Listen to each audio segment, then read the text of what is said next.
Okay, we're holding Tov Reish and Gimel.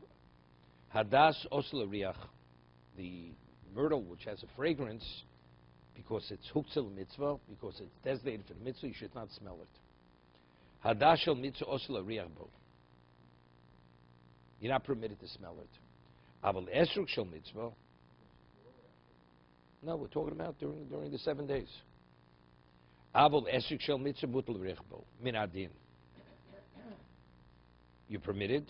There's a question whether you say bracha. Therefore, it's best not to. We'll see the Mishna Berura. Now, what is the value of a myrtle? What's its value? Fragrance. Right? That's Chazal. The Medrash tells us each species represents another segment of Klal Yisrael.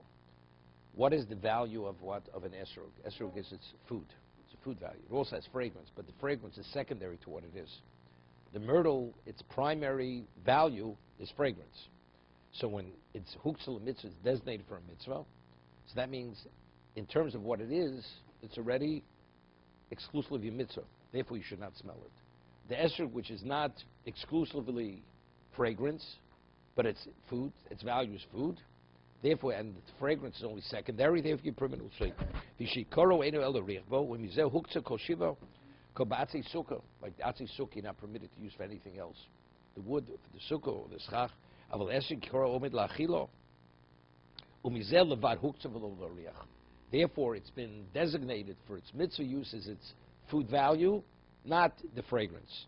El shnechlu b'rocha shel anosi reach tov v'peros. You smell a fragrant fruit. You're supposed to say anosi reach tov v'peros. That's the text of the bracha. The shom in the cave lo avidu l'recho. Meishu shel mitzvah ein levorich olav. Since factually this esrog is being used for mitzvah, even although there's no iser, but since its primary value during sukkahs is for what? Is for mitzvah. Therefore, you should not say bracha. No sin reich of the peiros. I'm beis Yosef shem rashbo lintanayim hani hadas. I am sim. Okay. Bo.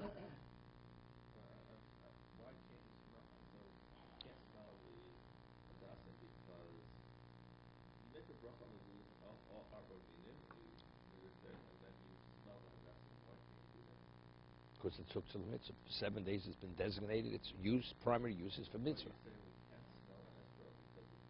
Because the esrog, its designation has nothing to do with its fragrance. One is synonymous with the other. Fragrance is not synonymous with esrog. Hadas, fragrance is synonymous with. But that's not its usage. It's like a kalachayad. It's like bo afilu b'Shabbos agam deidol b'Shabbos. Kobok have huktzil kol shiva. What about you want to smell that das on Shabbos? Aval esrog but l'riach b'Shabbos to koponim atalav mitzvah ovid l'riach bo. Basically tilosu l'mitzvah aval kodem o arkach l'riach bo l'kuli yama yochel l'vorich. He's talking about the esrog. He says you shouldn't smell it.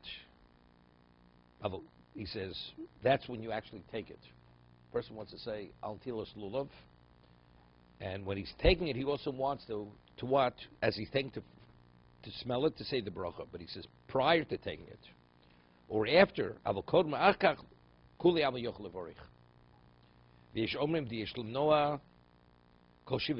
say no, it doesn't make a difference whether you're taking it or not. Before, after, you shouldn't say, because factually, it is designated for the mitzvah.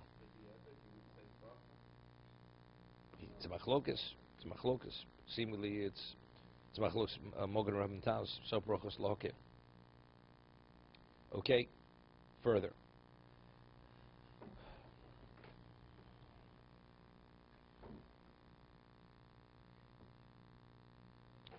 Now, we spoke about Hazmon Lav Milsa.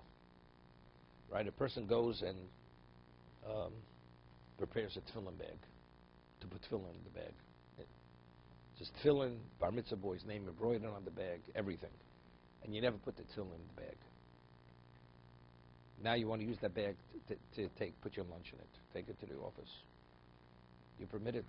Even though it was designated and it's clear that it was made specifically for that, until it's actually utilized for that, Doesn't take on any status.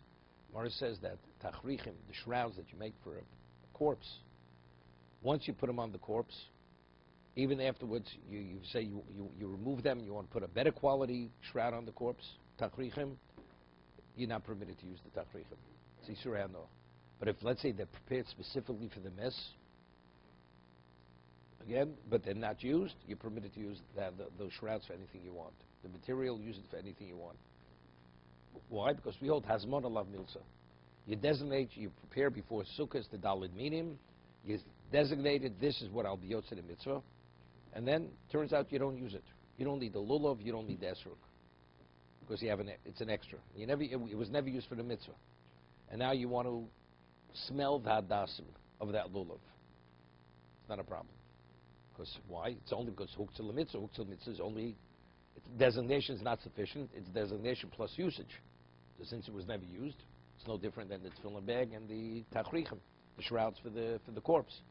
It's not impacted or affected to any degree. Talus bag, it's called tashmisha mitzvah. It will be the same thing. Okay? What's the halacha if you have tzitzis, arba kantos, tzitzis? They become worn out. What do you do with them? Are you permitted to just discard them? So the halacha is they have no kedusha. They have no inherent kedusha because they're only utilized to perform the mitzvah. But to put them directly into the trash, it's a disrespect. So you put it in a bag, wrap it in paper, you can put it in the trash. It's not a problem. Same thing. Tzitzis themselves too. Just wrap it up, put it away. I mean, if you could. Is it more respectful to bury it? But you have no obligation to bury it whatsoever. Same thing with the lulav. It's not a problem. Not a problem whatsoever. Your talus bag, you can't use it any longer, and now you want to just discard it. Right? You should. It's not respectful to put it directly in the trash. Put it in something, you could dispose of it. Same thing with the lulav and esrog. What do you do with it? Right? I mean, the minig is we use it, for burning the chometz. It's a custom. As it says in the Gemara, you use something for one mitzvah, it should be used for another mitzvah. But if you want to just dispose of it before, wrap it up, you throw it away. It's not a problem. As long as you put it directly in the trash. The Gemara says in Chulin, we had this in Kol HaBosar, that bread is the staple of life. And there's certain things which actually, if you abuse it or don't deal with it respectfully, it actually brings poverty on a person. What is that? A person steps on bread. A person steps even on crumbs. Steps on crumbs, it could bring, and the Gemara tells over a story over there. There's a malach which is specifically designated to supervise a person how he deals with, like when he finishes eating, if he, what he does with the crumbs. Gemara tells of a story with an Amora that he ate his meal in the field, and after he ate he ate his meal, he took a spade, put it in the ground, turned it over. So the crumbs were were covered by the ground. So when he did that, he heard a sigh from this malach. The malach thought he'd be able to ensnare him, that he should fail, and he wasn't able to catch him. He didn't fail. But people very often, especially if you have children, Shabbos, you have crumbs on the floor. Yeah, sometimes you have to sweep a number of times, before the meal is over. Otherwise, they walk on the crumbs. It's not a good thing. But I'm only mentioning if people put bread directly into the trash.